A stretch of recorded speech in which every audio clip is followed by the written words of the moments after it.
بن حسن محمد الحسن. جيت من ولاية البيض. وش حتقدم لنا اليوم؟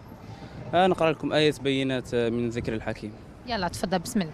بسم الله الرحمن الرحيم.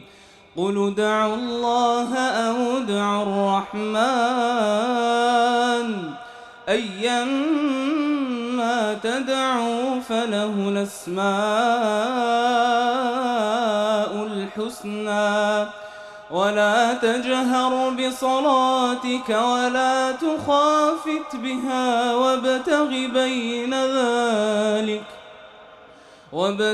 بين ذلك سبيلا وقل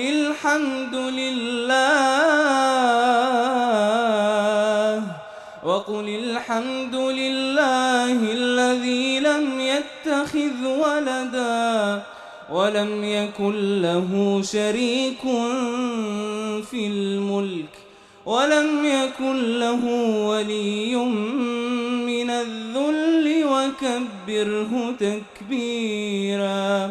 صدق الله العظيم. ما شاء الله، بارك الله فيك. بارك الله فيكم وجزاكم الله كل خير. قولي من وقتاش كيفاش حتى بديت في حفظ القرآن والترتيل؟ أنا بديت حفظ القرآن منذ نعومة أظافري، يعني من سنة ملي كان عندي 5 سنوات، وأتممت حفظه وأنا عندي 12 سنة، وبعد ذلك أتممت الحفظ ديالك؟ نعم. ما شاء الله. بارك الله فيكم. ومن بعد بديت نقرأ في أحكام التجويد حتى بديت نضبط شوية بشوية والحمد لله.